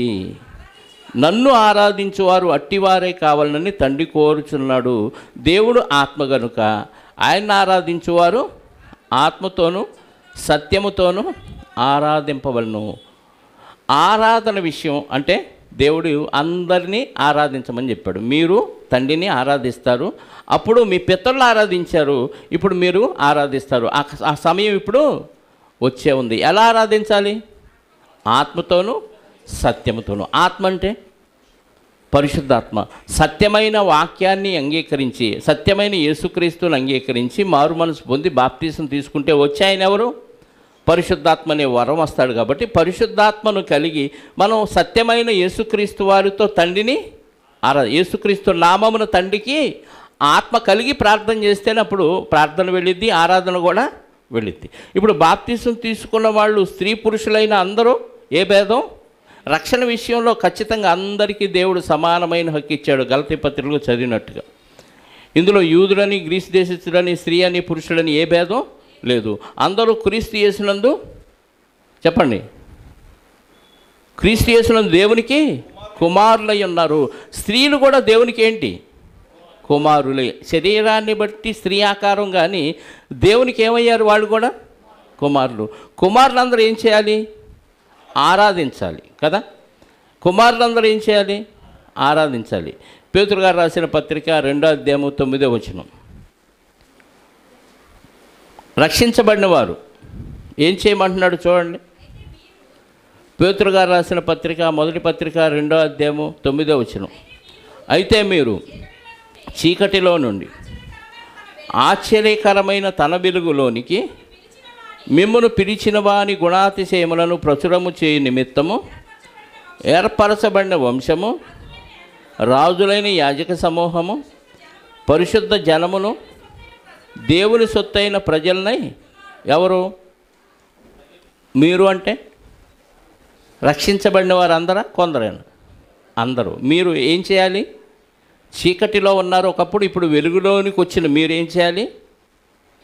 మిమ్మును పిలిచిన వాని గుణాతిశయాలను ప్రచురము చేయ నిమిత్తము ఏర్పరచబడిన వంశం. ఏ వంశం అంది? చెప్పండి, ఏ వంశం? దేవుని వంశం. దేవుని వంశం. ఇప్పుడు యోధా గోత్రం, క్రీస్తు వంశం అవన్నీ తీసి పడేయండి. అది శరీరధారిగా యేసుక్రీస్తు వారు భూమి మీదకి రావటానికి వాడుకున్న వంశం. మనది ఆ వంశం కాదు. ఇప్పుడు మళ్ళీ మీరు ఏ వంశం? దేవుని వంశం. ఇంకంతే. మతాలు, కులాలు, ప్రాంతాలు, యోధా గోత్రం ఏమి లేవు. మనం రాజులైన యాజక. ఏ రాజులు? క్రీస్తు మన చక్రవర్తి అయితే ఆయన కింద సామంత రాజులు మనం. ప్లస్ అదే పక్షంలో యేసుక్రీస్తు వారు దేవునికి ప్రజలకి మధ్యవర్తిగా యాజకత్వం చేసి మెల్కీసెదెకు క్రమం చొప్పున ఉన్నాడు. కాబట్టి మనం కూడా ఏమై ఉన్నాం? యాజకులం. ప్రధాన యాజకులు ఎలాగ ఉంటారో ధర్మశాస్త్రం ప్రకారంగా మన ప్రధాన యాజకుడు యేసుక్రీస్తు వారు అయితే మనమంతా ఏంటి? యాజకులు కదా. అంటే యాజకులమే, ఇంకా ఏర్పరచబడిన వంశం, ఇంకా దేవుని యొక్క గుణాతిశయాలను ప్రచురము చేయు నిమిత్తము ఏర్పరచబడిన వంశం, రాజులైన యాజక సమూహం, దేవుని సొత్తైన ప్రజలు. అంటే ఇందులో స్త్రీ పురుష భేదం లేదు. అయితే సంఘములో మాత్రం ఒక క్రమాన్ని పెట్టాడు పౌలు గారు. అది మాత్రం కాదనటానికి వీలు లేదు. ఒకసారి తిమోతికి రాసిన మొదటి పత్రిక 2వ అధ్యాయము 11వ వచనాన్ని ఒకసారి చదువుదాం. తిమోతికి రాసిన మొదటి పత్రిక 2వ అధ్యాయము 11. స్త్రీలు మౌనముగా ఉండి సంపూర్ణ విధేయతతో నేర్చుకొనవలను. మౌనముగా ఉండి సంపూర్ణ విధేయతతో నేర్చుకొనవలను. స్త్రీ మౌనముగా ఉండవలసినదే కానీ ఉపదేశించుటకైనను పురుషుల మీద అధికారము చేయుటకైనను ఆమెకు సెలవియ్యను అన్నాడు. అంటే సంఘములో స్త్రీ ఏం చేయాలి? ఏదంటే ఆ తిమోతికి రాశాడు, ఆ సంఘం గురించే రాశాడు, మనకు ఇది వర్తించదా అని చెప్పేవాళ్ళు చాలామంది ఉన్నారు. ఆమెకు సెలవీనని ఎవరు చెప్పారు? పౌలు గారు చెప్పాడు. కాబట్టి పౌలు గారు మాట చెల్లదు, ప్రభు ఏం చెప్పాడో చూద్దాం అంటారు మళ్ళీ కదా. ఇవన్నీ కాదు, పరిశుద్ధాత్మ ప్రేరణతోనే బైబిల్ అంతా వ్రాయబడింది. ఒకే ఆత్మ అందరినీ ప్రేరేపించి రాయించాడు కాబట్టి వ్రాయించిన ఆయన పరిశుద్ధాత్మ, రాసిన వారు మనుషులు కాబట్టి ఏ మాటను మనం తీసేయకూడదు. కాకపోతే ఈ మాట ఎవరి ద్వారా దేవుడు పలికించాడనేది ఆలోచించాలంతే. ఇప్పుడు పౌలు గారి పత్రికలన్నీ అందరూ తీసుకొని స్వీకరించారు కదా. అలాంటప్పుడు ఈ విషయం ఎందుకు స్వీకరించారంటే కొంతమంది స్త్రీలను హైలైట్ చేయడానికి వాళ్ళ ఉద్దేశం, దేవుడు పక్షపాతి కాదని దేవుడిని ఏదో యథార్థవంతుడుగా రుజువు చేయడానికి ప్రయత్నాలు చేసేవాళ్ళు చెప్పే మాట. సంఘములో స్త్రీ ఏం చేయమన్నాడు? మౌనముగా ఉండి ఉపదేశించుటకైనను పురుషుని మీద అధికారము చేయుటకైనను ఆయనకి సెలవిను. అంటే స్త్రీ పురుషుడి మీద అధికారం మాత్రం ఎప్పుడు ఇవ్వలేదు. పురుషుడు స్త్రీని ప్రేమించాలి, స్త్రీ పురుషుడిని చెప్పాలి, పురుషునికి లోబడాలి. అంటే అధికారం ఇవ్వాల. ఈ గృహ పరిపాలనలో ఇవ్వలేదు, ప్లస్ సంఘంలో కూడా ఇవ్వాల. సంఘంలో అధికారం ఎవరిది? పురుషులది. మీరు తిమోతి పత్రిక, తీతు పత్రిక ఇవన్నీ చూస్తే 3వ అధ్యాయంలో చూస్తే కిందకు వస్తే, ఎవడైనా అధ్యక్ష పదవిని ఆశించిన ఎడ్ల అట్టివాడు, అధ్యక్ష పదవిని ఆశించిన ఎడ్ల అట్టివాడు దొడ్డ పని అపేక్షించుతున్నాడనే మాట నమ్మదగినది. అధ్యక్షుడగు వాడు ఎవడు? పురుషులా స్త్రీనా? అధ్యక్షులుగా డీకన్స్గా స్త్రీలు ఏమన్నా ఉంటారు ఎక్కడన్నా? ఇప్పుడు సంఘాల్లో పెట్టేశారులేండి, అది వాళ్ళ ఇష్టం. ఇక్కడ అధ్యక్షుడగు వాడు నిందారహితుడు, ఏకపత్ని పురుషుడు, మితానుభవుడు, స్వస్థబుద్ధి గలవాడు, మర్యాదస్తుడు, అతిథి ప్రియుడు, బోధింపతగినవాడునై ఉండి మద్యపానీయు, కొట్టువాడును కాక సాత్వికుడు, జగడమాడినవాడు, ధనాపేక్ష లేనివాడు, సంపూర్ణ మాన్యత కలిగి తన పిల్లలను స్వాధీనపరుచుకొనుచు తన ఇంటి వారిని బాగుగా ఏలువాడునై ఉండాలి. భర్త ఏం చేయాలి? పురుషుడు ఏం చేయాలి? ఇంటి వాళ్ళని ఏలాలి, ఇంటి వాళ్ళని ఏం చేయాలి? సంరక్షించాలి. అంటే అధికారం పురుషుడికి ఇచ్చాడు దేవుడే. ఆకారాన్ని బట్టి, మళ్ళీ ఆత్మను బట్టి కాదు, అది గుర్తుపెట్టుకోండి. ఎప్పుడు ఆత్మను బట్టి ఇవ్వలేదు. ఆత్మలుగా ఇద్దరు దేవుని కుమారులే, స్త్రీలైనా పురుషులైనా దేవుని కుమారులే. అక్కడ ఏమి తేడా ఏమీ లేదు. రేపు అందరం చనిపోయి పరలోకం వెళ్తే ఈ స్త్రీలకి గెటప్ ఉండదు. స్త్రీలకి ఏ గెటప్ ఉంటుంది? దేవుని కుమారులుగా ఉండే గెటప్ ఉంటుంది. కాబట్టి వాళ్ళ ఆకారం అక్కడ దేవునికి కుమారులు. ఇక్కడ శరీరాన్ని బట్టి దాని ధర్మాలు వేరు, శరీరాన్ని నిర్మాణాన్ని బట్టి దాని ధర్మాలు వేరు. ఇక్కడ ఏమంటున్నాడు? ఇంటి వారిని బాగా ఏలనేరకపోయిన ఎడల అతడు దేవుని సంఘముని ఎలాగో పరిపాలించును. అంటే ఇంటిని ఏలాలి, ఏదో అంటారు కదా, ఎగరలేనమ్మా ఇంట గెలిచి రచ్చగెలచాలి, ఉట్టి కొట్టలేనమ్మా ఆకాశానికి నిచ్చెన వేసింది. విన్నారా? ఎగిరి ఉట్టి కొట్టాలి అంటే వెనకటి రోజుల్లో ఏలాడేసేవాళ్ళు ఉట్లు. కృష్ణాష్టమి రోజు కూడా అవి పెడతారు, ఎగిరెగిరి దాన్ని కొడతా ఉంటారు. ఉట్టికి ఎగరలేనామా ఆకాశానికి నిచ్చెనేసి ఎగురుతుందంట, అది అందుకోవటానికి. అలాగే ఇంట గెలిచి రచ్చగెలచాలి. ఎవడైనాను తన ఇంటి వారిని ఎలా నేరకపోయిన ఎడల అతడు దేవుని సంఘముని ఎలాగో పరిపాలించాడు. దేవుని సంఘాన్ని పరిపాలించేది పురుషుడా స్త్రీనా? అంటే స్త్రీ సంఘ కాపరిగా ఉండొచ్చా? చెప్పాలి. లేదు, ఎక్కడా ఇవ్వాల. పోనీ ఎక్కడన్నా ఉన్నారా బైబిల్లో? ఎక్కడా లేరు. అంటే పరిపాలన బాధ్యతలు ఎవరికి ఇచ్చాడు? పురుషుడికే ఇచ్చాడు. అతడు గర్వాంధుడై అపవాదికి కలిగిన శిక్షావిధికి లోబడకుండానట్టు కొత్తగా చేరినవాడై ఉండకూడదు. మరియు అతడు నిందల పాలై అపవాది ఊరిలో పడిపోకుండానట్లు సంఘములకు వెలుపటి వారి ఏళ్ళ మంచి సాక్ష్యం పొందినవాడై ఉండాలి. అలాగే పరిచారకులు మౌనిలై ఉండి ద్విమనస్కులను మిగుల మద్యపానాసక్తులను కాక దుర్లాభమును అపేక్షించు వారినై ఉండక విశ్వాస మర్మములు పవిత్రత మనస్సాక్షితో గైకొని వారై ఉండవలను. 11వ వచనం. అటువలే పరిచర్య చేయు స్త్రీలు. ఏం చేయాలి? స్త్రీలు పరిచర్య చేయాలి, పరిచర్య చేయాలి. మరి పురుషులు అధ్యక్షుడు, బోధకుడు, సువార్థికుడు, ఇంకా నాయకుడు, బోధకుడు, కాపరి, ఈ టైటిల్స్ అన్నీ ఎవరికి? పురుషులకి. మరి స్త్రీలకు ఇచ్చిన టైటిల్ పరిచారకులు. యేసుక్రీస్తు వారు పరిచర్య చేసినప్పుడు కూడా స్త్రీలు ఏం చేశారు? చాలామందిని వెంబడించారు, చాలామంది స్త్రీలు వెంబడించారు. అందరూ వాళ్ళకి కలిగిన ఆస్తితో ఏం చేశారు? యేసుక్రీస్తు వారికి, శిష్యులకి పరిచర్య చేసినట్టుగా ఉంటాయి. మనకు ఆ రిఫరెన్స్లన్నీ తీయటానికి సమయం చాలదు కాబట్టి, పరిచర్య చేయు స్త్రీలు మాన్యులై, కొండెములు చెప్పని వారును, మితానుభవము గలవారును, అన్ని విషయంలో నమ్మకమైన వారునై ఉండవలెను. మళ్ళీ 13-12 వచనంలో పురుషుల గురించి చెప్పాడు. పరిచారకులు అంటే పరిచర్య చేసే పురుషులు కూడా ఏకపత్ని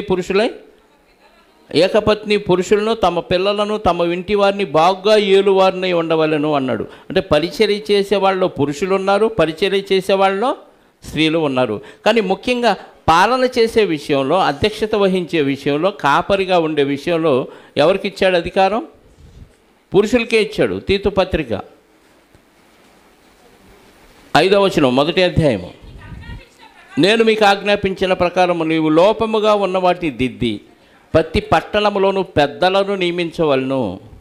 ఇందు నిమిత్తమే నేను నిన్ను క్రేతులో విడిచి వచ్చి తిని, ఎవడైనను నిందారహితుడును, ఏకపత్ని పురుషుడు, దుర్వ్యాపారం విషయము నేరం మోపబడిన వాడై అవిధేయులు కాక విశ్వాసులైన పిల్లలు గలవాడినై ఉన్న ఎడల అట్టి వాణిని పెద్దగా నియమించవచ్చును. ఎందుకనగా అధ్యక్షుడు దేవుని గృహ నిర్వాహకుని వలె గృహాన్ని నిర్వహించేవాడు పురుషుడు అధ్యక్షుడు. అది కుటుంబం కానీ సంఘం కానీ. అంటే ఒక గృహాన్ని నిర్వహించేవాడు, గృహ బాధ్యతలు సేకరించి గృహాన్ని సంరక్షించేవాడు, గృహాన్ని కాపాడేవాడు గృహ నిర్వాహకుడు. ఇక్కడ గృహ నిర్వాహకత్వం ఎవరికి ఇచ్చాడు? పురుషులకి ఇచ్చాడు. ఎవడైనాను గృహ నిర్వాహకుడై ఉండి గృహ నిర్వాహకుని వలె నిందారహితుడై ఉండవలను. అతడు స్వేచ్ఛాపరుడును, ముక్కోపియు, మద్యపానీయు, కొట్టువాడును, దుర్లాభమును అపేక్షించువాడును కాక అతిథి ప్రియుడు, సజ్జన ప్రియుడు, స్వస్థబుద్ధి గలవాడు, నీతిమంతుడును, పవిత్రుడును, ఆశా నిగ్రహము గలవాడునై ఉండి తాను హితబోధ విషయమై జనులను హెచ్చరించుటకు, ఎదురాడు వారి మాట ఖండించుటకు శక్తి గలవాడగునట్లు ఉపదేశమును అనుసరించి నమ్మదగిన బోధను గట్టిగా. ఈ క్వాలిఫికేషన్ మనకి ఎక్కడ ఏ పెద్దలో కనపడదు. కాకపోతే పేరుకి పెద్ద, సంఘ పెద్ద అని పిలుచుకుంటాం అంతే. ఇందులో 1-2 కూడా కష్టమే కదా. ఈ క్వాలిఫికేషన్ పురుషుడికి ఉండాలా, స్త్రీకి ఉండాలా? పురుషులకే ఉండాలి. అంటే సంఘాన్ని కాపాడి ఎదురాడి వారి మాట హెచ్చరించడానికి తగిన సమయంలో బోధించే సామర్థ్యం కూడా ఉండాలి. తన పిల్లల్ని, తన కుటుంబాన్ని సంరక్షించుకుంటూ, కంట్రోల్లో పెట్టుకుంటూ, బోధ చేసే విషయంలో పర్ఫెక్ట్గా ఉండి, ఏ దుర్వ్యాపారం లేనివాడు, ఏ దురలక్షణాలు బయట వారి చేత కూడా మంచి పేరు పొందిన వాడయి ఉంటేనే కాపరి. ఈ లక్షణాలన్నీ పురుషుడికి ఇచ్చాడా, స్త్రీకి ఇచ్చాడని చూస్తే ఖచ్చితంగా పురుషుడికే ఇచ్చాడు. కాబట్టి పురుషులు సంఘాన్ని నడిపించాలి, బోధించాలి, అన్నీ చేయాలి. మరి స్త్రీలు ఏం చేయాలి? చదివాం కదా తిమోతి పత్రికలో, పరిచర్య చేయాలి, ఇంకా మౌనముగా ఉండాలి. మరి ఉపదేశించకూడదు అన్నాడు. ఉపదేశించమన్నాడు, వద్దన్నాడు?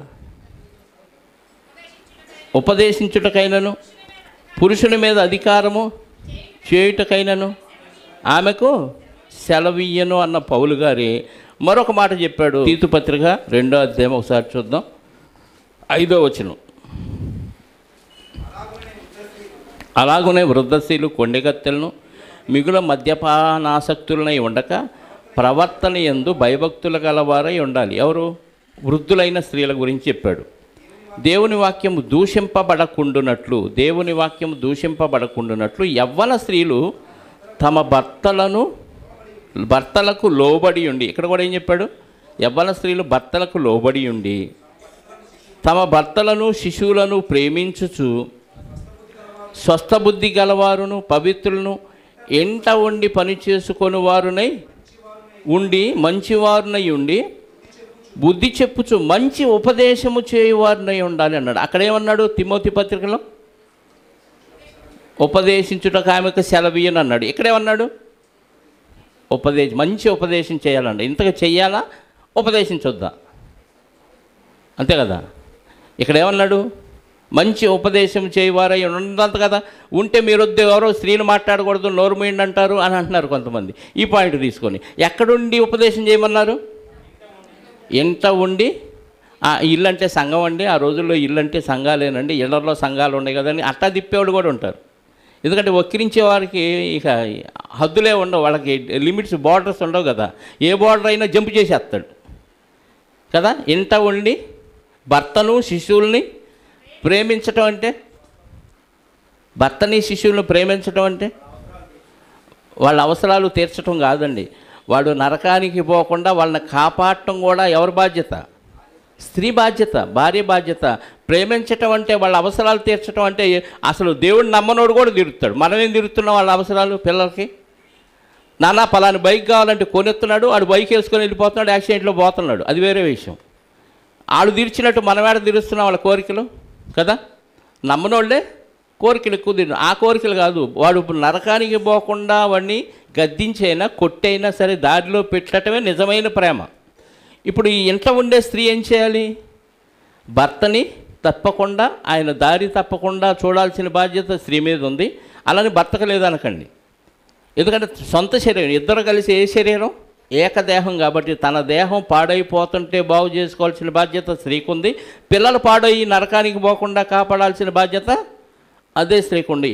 ఇంట ఉండి పని చేసుకొని వారును మంచివారును, పవిత్రులను, ఇంట ఉండి పని చేసుకొని వారును మంచివారునై ఉండవలనని బుద్ధి చెప్పుచు మంచి ఉపదేశము చేయవారై ఉండాలని బోధించుము అంటున్నాడు. మంచి ఉపదేశము చేయవారై ఉండాలని బోధించు. ఇక్కడ ఉపదేశం చేయమన్నాడు. తిమోతి పత్రికలో అవను మౌనంగా ఉండాలి అన్నాడు. ఎక్కడ మౌనంగా ఉండాలి, ఎక్కడ ఉపదేశం చేయాలి, ఈ క్లారిటీ లేకపోవటం వల్ల సమస్య వచ్చింది. అదే తేడా. అర్థమైందా? ఇంకో మాట కూడా చూద్దాం. తిమోతి మొదటి పత్రిక 5వ అధ్యాయం 14వ వచనం కూడా చూద్దాం. తిమోతికి రాసిన మొదటి పత్రిక. యవ్వన స్త్రీలు వివాహం చేసుకొని పిల్లలను కని గృహ పరిపాలన జరిగించుచు నిందించుటకు విరోధికి అవకాశం ఇయ్యకుండవలనని కోరుచున్నాను. ఇక్కడ కూడా ఏం చెప్పాడు? యవ్వన స్త్రీలకి వివాహం చేసుకొని పిల్లలను కానీ ఏం చేయాలి? గృహ పరిపాలన చేయి. గృహ పరిపాలన చేస్తుంటే నిందించడానికి అపవాదికి ఎందుకు అవకాశం వచ్చింది? గృహ పరిపాలన విడిచిపెడితే ఆయన నిందించడానికి అపవాదికి అవకాశం వచ్చింది. గృహ పరిపాలన చేస్తే రాదు. అంటే పిల్లల్ని కాపాడుకుంటే సమస్యలే లేవు.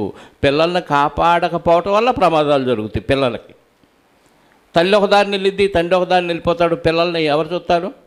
ఇంట్లో ముసలోళ్ళు ముత్తకోళ్ళు ఉంటే చూస్తారు, లేకపోతే బయటికి వెళ్తారు. వాళ్ళని ఏ గద్దో కాకియో తన్నుకుపోద్ది. గద్దలో కాకులు అంటే నిజంగా పక్షులు కాదు, మనుషులే కదా. ఏ మాయ మాటలు, మరులు కొలుపుతారు అని ఉంది బైబిల్లో. అంటే మాయ మాటలు చెప్తే పిల్లలు పాడైపోతారా? చెడగొట్టడం క్షణమండి, బాగు చేయటం చాలా కష్టం. ఆ బాగు చేసే పని బాల్య దినాల నుంచి ఎవరు చేయాలంటే కంటికి రెప్పలా కాపాడవలసిన బాధ్యత స్త్రీ మీద పెట్టాడు. కాబట్టి స్త్రీలు ఇంట్లో ఉండి పని చేసుకొని చక్కగా పిల్లల్ని దేవుని యొక్క భక్తిలో బోధలో పెంచితే వాళ్ళు పాడవటానికి అవకాశం ఉండదు.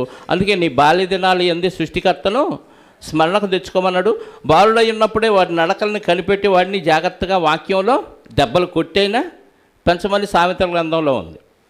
ఇది ఎవరు చేయాలంటే తండ్రి ఏమో మరి కుటుంబాన్ని సంరక్షించి పోషించాలంటే ఏం చేయాలి? బయటికి వెళ్ళాలి, ఏదో ఒక పని చేయాలి, సంపాదించాలి, కుటుంబాన్ని పోషించాలి. మరి ఈ లోపు కాపాడాల్సిన బాధ్యత ఎవరిది? పిల్లల్ని. చెప్పండి, స్త్రీది. ఇది కుటుంబంలో బాధ్యత.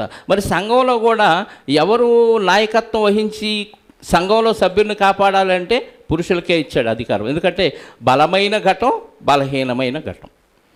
అక్కడ ఆ తిమోతి పత్రికలోనే కొంచెం కిందకు వస్తే ఈ విషయం చెప్పి స్త్రీలు సంఘంలో మౌనంగా ఉండాలి తప్ప మాట్లాడటానికి వాళ్ళకి సెలవీను అని. నెక్స్ట్ ఎగ్జాంపుల్ ఏం చెప్పాడంటే ఆదాము అవ్వల దగ్గరికి వెళ్ళాడు. ఒకసారి చూడండి, తిమోతి మొదటి పత్రిక 2వ అధ్యాయము 13వ వచనం. ఏమంటే ఈ విషయం చెప్తూ మళ్ళీ ఆదాము అవ్వల దగ్గరికి ఎందుకు వెళ్ళాడు అంటే ఆది తల్లి దగ్గర, ఆది పురుషుడి దగ్గర ఏం జరిగిందో ఆ తేడా ఇక్కడ చెప్తున్నాడు. స్త్రీలను ఎందుకు మౌనంగా ఉండమన్నాడు సంఘంలో అంటే ఆ రోజు సంఘం ఏదంటే ఏదేం తోట. ఈరోజు సంఘం సార్వత్రిక సంఘం, ప్రపంచవ్యాప్తంగా ఉంది సంఘం కదా. ఈ లోకం ఈరోజు సంఘం అంతా లోకం అంతా వ్యాపించింది. ఆ రోజు సంఘం కేవలం ఏదేను తోటలో. ఏదేను తోటలో సంఘాన్ని కాయవలసిన కాపరి పక్కకి వెళ్ళిపోతే ఏమైంది?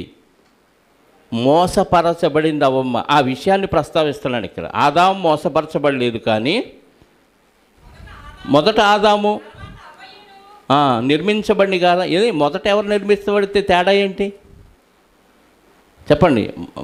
ముందొచ్చిన కొమ్ముల కంటే, చెవుల కంటే వెనకొచ్చిన కొమ్ములు వాడు అవ్వచ్చు కదా. ఆదాము ముందు నిర్మించబడితే ఏమిటి? అవ్వమ్మ గొప్పేగా అనుకోవచ్చు. అది కుదరదు అంటున్నాడు. ఏమంటున్నాడు? మొదట ఆదాము తర్వాత అవ్వయు. అంటే మొదట నిర్మాణం చేసింది ఆదాముని కదా, కానీ పాపం చేసే విషయంలో ఫస్ట్ క్లాస్ ఎవరికి వచ్చింది? కింద మాట చదవండి. మరియు ఆదాము మోసపరచబడలేదు, కానీ స్త్రీ మోసపరచబడి అపరాధములో పడెను అన్నాడు. అంటే నిర్మాణ విషయంలో ఫస్ట్ ఆదాము, సాతాను మాయలో పడే విషయంలో ఫస్ట్ ఎవరు? అవ్వమ్మ. అందుకే పురుషుడు లేనప్పుడు మోసం చేసేవాళ్ళు వస్తారు ఇంటికి. నీకు తెలుసు కదా, ఈ అమ్ముకునే వాళ్ళు ఎప్పుడు వస్తారు? Sales boys, sales girls. ఆఫీసులకు వెళ్ళిన తర్వాత పురుషులందరూ అమ్మయ్య ఆయన లేడు, యజమాని లేడు కాబట్టి వీళ్ళు ఈజీగా మోసం చేస్తారు. అమ్మ మీకు ఎక్కడా దొరకదు, ఎంత సవగ్గా నేనే ఎత్తున్నాను, నీకు బట్టి ఎత్తున్నాను అనగానే నువ్వు కాఫీ టీ ఎత్తావు, నీకని ఎత్తున్నాను అని అనగానే మనం పొగిడితే ఇక అలా పెరిగిపోతూ ఉంటాం కదా. పక్కింటి వాళ్ళు వచ్చి అసలు నువ్వు ఎంత అందంగా ఉంటావు, ఈ చీరలో నిన్ను మించిన వాళ్ళు లేరు, భలే ఉన్నావు అనగానే నీకేం కావాలో తీసుకెళ్ళక్క అని ఇచ్చేస్తావు. ఆ పొగడ్తల కోరకనే పడిపోతారు. కాబట్టి అవ్వమ్మ ఆదాము మోసపరచబడలేదంటే ఆదాము ట్రై చేశాడు, వాడు చేశాడని కదా. మోసపరచబడలేదు అని అంటే అర్థం ఏంటి? ట్రై చేశాడు, ఆయన కుదరవు, ఈ పప్పులు నా దగ్గర ఉడకవు అన్నాడు. నెక్స్ట్ ఆయన లేనప్పుడు వచ్చాడు. అంటే స్త్రీ బలహీనమైన ఘటం, శరీర నిర్మాణం విషయంలో కాదు, మిగతా విషయాల్లో కూడా వీక్ కాబట్టి, తొందరగా పడిపోయింది కాబట్టి, మోసానికి గురైంది కాబట్టి ఏం చేశాడు? తర్వాత అవ్వమ్మ పుట్టిన మోసపరచబడే విషయంలో ముందు అవ్వమ్మనే తీసుకొచ్చాడు. నిర్మాణ విషయంలో ఆదాముని తీసుకొచ్చాడు. ఎందుకు చెప్పాడంటే చాలా జాగ్రత్తగా ఉండండి స్త్రీలారా, మీరు బలహీనమైన ఘటం మాత్రమే కాక ఊరకనే టెంప్ట్ అయిపోయి వాడు చెప్పే మాయ మాటలకి లొంగిపోతారు. కాబట్టి మీరు సంఘంలో నాయకత్వం వహించారనుకో మొత్తం కొంపకొల్లేరై.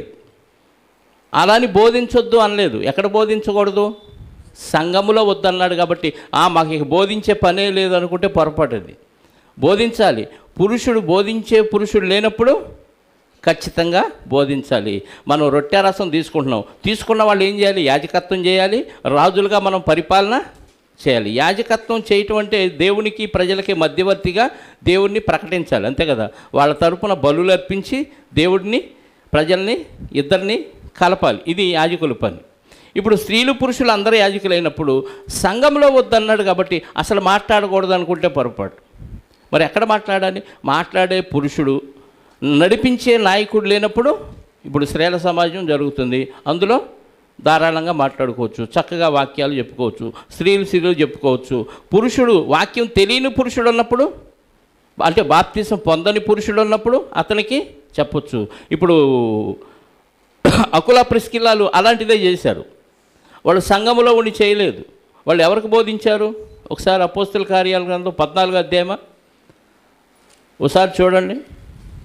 అపోస్తుల కార్యాల గ్రంథం 18వ అధ్యాయం 24 నుంచి చూద్దాం. అలెగ్జాంద్రియా వాడైన అపోల్లో అను ఒక యూదుడు ఎఫెసునకు వచ్చెను. అతడు విద్వాంసుడును లేఖనములు ప్రవీణుడై ఉండెను. అతడు ప్రభువు మార్గం విషయమై ఉపదేశం పొంది తమ ఆత్మయందు తీవ్రపడి యోహాను బాప్తిస్మం మాత్రము తెలుసుకున్నవాడై యేసును గూర్చిన సంగతులు వివరముగా చెప్పి బోధించుచు సమాజ మందిరంలో ధైర్యంగా మాట్లాడనారంభించెను.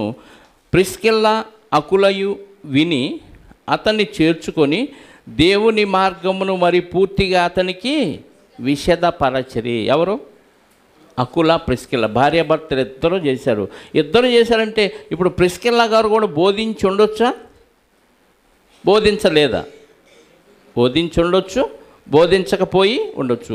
ఈయనకి సహకారిగా ఉంటే ఇద్దరు భార్యాభర్తలు ఇద్దరు కలిసి వాళ్ళకి వాక్యం చెప్పారు. ఇప్పుడు పేతురు గారు కానీ అపోస్తులు కానీ చాలామంది భార్యలను వెంట పెట్టుకొని పరిచర్యకి వెళ్ళారు. కొరింథీ మొదటి పత్రిక 9వ అధ్యాయంలో పౌలు గారు చెప్తాడు ఆ మాట. అలానే వాళ్ళ భార్యలు ఎక్కడైనా బోధించినట్టు కానీ, సంఘాలు స్థాపించినట్టు కానీ, వాళ్ళు ఎక్కడైనా పెత్తనం చేసినట్టుగా కానీ ఉందా? 4వ వచనం, 9వ అధ్యాయము మొదటి పత్రిక, కొరింథీయులకు రాసిన మొదటి పత్రిక, తక్కిన అపోస్తలుల వలెను ప్రభు యొక్క సహోదరులు, అంటే యేసుక్రీస్తు వారి తర్వాత యేసుక్రీస్తు వారి తమ్ముడు నమ్ముకున్నారు, వాళ్ళు కూడా పెళ్ళిళ్ళు అయిపోయినాయి వాళ్ళకు కూడా.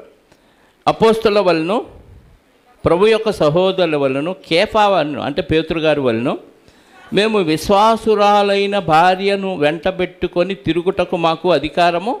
అంటే వీళ్ళందరూ పరిచర్యకి ఎలా వెళ్ళారు? భార్యలను వెంటబెట్టుకొని వెళ్ళారు. మరి పేతురు గారి భార్య పాస్టమ్మ గారా? ఇదొక దౌర్భాగ్యం. పాస్టర్ గారు అయితే భార్య పాస్టమ్మ గారని పిలిపించుకోవటానికి అర్హత లేదు. ఎవరో పిలుస్తారు, అమ్మగారు అధికారం చెలాయిస్తారు సంఘాల్లో. పాస్టర్ గారు అంటే నడిపించే నాయకుడు సేవకుడు అయితే ఆమె సేవకురాలుగా పరిచారకురాలే తప్ప ఆమె పాస్టమ్మ గారు అయ్యే అవకాశం లేదు. కానీ ఈరోజు సంఘాల్లో ఎలా జరుగుతుంది? ఆమె పుట్టకొస్తే వాక్యం అక్షరం మొక్క రాకపోయినా పాస్టర్ గారి భార్య కాబట్టి ఆ సంఘం ఏం చేస్తుంది? ఆ పాస్టర్ గారితో సమానంగా పాస్టమ్మ గారికి కూడా నీరాజనాలు అర్పిస్తూ ఉంటారు. పాస్టమ్మ గారు పాస్టమ్మ గారు పాస్టమ్మ గారు అని. పేతురు గారి భార్య ఎక్కడైనా కనపడిందా? యేసుక్రీస్తు తమ్ముళ్ళ భార్యలు ఎక్కడైనా కనపడ్డారా? పరిచర్యకి మాత్రం తిరిగారు. ఇప్పుడు భార్యలను వెంట పెట్టుకొని పరిచర్యకి వెళ్ళారు కాబట్టి వీళ్ళు కూడా ఏం చేశారు చెప్పండి? పరిచర్య అంటే అందరికీ వెళ్ళి వాక్యం చెప్పారు. పేతురు గారి భార్య, పేతురు గారికి పురుషులకు చెప్తుంటే పేతురు గారి భార్య స్త్రీలకు చెప్పుండొచ్చు. పేతురు గారి అది యేసుక్రీస్తు తమ్ముళ్ళ భార్యలు స్త్రీలకు చెప్పుండొచ్చు. పరిచర్య అయితే ఖచ్చితంగా చేశారు. ఈ పరిచర్యలో హెల్పర్స్గా ఉన్నా ఆశ్చర్యం లేదు. స్త్రీలందరూ ఏం చేసి ఉంటారు? ఖచ్చితంగా పురుషులకి హెల్పర్స్గా, సాటి అయిన సహకారులుగా సహాయం చేసి ఉంటారు. అంత మాత్రాన వీళ్ళు బోధించారు, సంఘాలు పెట్టారు, సంఘాలు స్థాపించారని ఎక్కడా లేదు. మరి పేతురు గారికి ఒక సంఘం, పేతురు గారి భార్యకి ఒక సంఘం ఉందా? లేదుగా. అపోస్తులు చాలామంది ఉన్నారు. మరి అందరూ వాళ్ళ భార్యలను ఎంటబెట్టుకొని సువార్త పని చేశారు. వాళ్ళు ఎక్కడన్నా పెత్తనాలు చేసి నాయకత్వం వహించినట్టుందా? ఎక్కడా లేదండి. సంఘములో స్త్రీ మాట్లాడొద్దని పౌలు గారు చెప్తే అది అందరికీ వర్తించింది కాబట్టి సైలెంట్గా అందరూ నోరు మూసుకున్నారు. ఎక్కడ బోధించాలో వాళ్ళకి తెలుసు కాబట్టి అక్కడ బోధించి అనేకులను దగ్గరికి తీసుకొచ్చారు. ఇంకా గట్టిగా మాట్లాడితే ఆదిమ అపోస్తులు కూడుకున్న సంఘం ఎవరిదో తెలుసా? మార్క్ అని, మనం మార్కు సువార్త రాసిన మార్క్ గారు ఉన్నారు కదా, ఆయన ఇల్లు అది. ఆ తల్లిగారి పేరు కూడా మరియమ్మ గారే. మార్కు తల్లిగారైన మరియమ్మ గారు. పేతురు గారిని అరెస్ట్ చేసి జైల్లో వేసినప్పుడు ఆయన తప్పించుకొని వస్తే వీళ్ళందరూ ఎక్కడున్నారో తెలుసా? ఒకసారి అపోస్తుల కార్యం 12వ అధ్యాయం చూడండి. అపోస్తుల కార్యాల గ్రంథం 12వ అధ్యాయం. ఈయన దేవదూత వచ్చి పేతురు గారిని విడిపిస్తే ఆయన వస్తే రోదే అనే ఒక చిన్నది తలుపు తీసింది. వాళ్ళందరూ కూడుకున్న గృహం చూడండి ఒకసారి. 12వ అధ్యాయము 12వ. ఇట్లా ఆలోచించుకొని అతడు మార్కు అను మారు పేరు గల యోహాను తల్లి అయిన మరియ ఇంటికి వచ్చాను. అంటే సంఘం అంతా ఎక్కడ కూడుకొని ప్రార్థన చేస్తున్నారు పేతురు గారి కొరకు? చెప్పండి, ఎక్కడ? మార్కు అను మారు పేరు గల యోహాను తల్లి అయిన, అంటే ఆయనకు మార్కు అనే పేరుంది, యోహాన్ అనే పేరుంది. ఈయన తల్లి ఎవరు? మరియా. ఆ ఇంట్లో సంఘం ఉందండి. అప్పుడు చర్చీలు లేవు, ఇళ్లలోనే సంఘాలు. అందుకే వాళ్ళు ఎక్కడెక్కడ రొట్టె విరిచాడు? ఇంటింటా రొట్టె విరిచు. అంటే ఖచ్చితంగా రొట్టె విరిచిన వాళ్ళు చేయాల్సిన 2 పనులు ఉన్నాయి. ఒకటేంటి? అపోస్తుల కార్యం 6వ అధ్యాయము 3వ వచనం 4వ వచనం చూడండి ఒకసారి. అపోస్తుల కార్యాల గ్రంథం 6వ అధ్యాయము 4వ వచనం. అయితే మేము 3 నుంచి చదువుదాం. కాబట్టి సహోదరులారా 2 నుంచి. అప్పుడు 12 అపోస్తులు తన యొద్దకు శిష్యులను సమూహములను పిలిచి, మేము దేవుని వాక్యమును బోధించుట మాని ఆహారము పంచిపెట్టుట యుక్తము కాదు. అంటే కూడుకున్న ప్రతి చోట ఏం చేయాలి? అపోస్తులు ఏం చేశారు? ఆహారం పంచిపెట్టారంటే రొట్టె విరిచి పంచారు, ప్లస్ బోధ చేశారు. అపోస్తుల కార్యాలు 20వ అధ్యాయము, అపోస్తుల కార్యాలు 20వ అధ్యాయము. అక్కడ కూడా పౌలు గారు మరునాడు వెళ్ళనయ్యి ఉండి 7వ వచనం, ఆదివారమున మేము రొట్టె విరుచుటకు కూడినప్పుడు ఏం చేశారు? ఆదివారమున రొట్టె విరవటానికి కూడారు.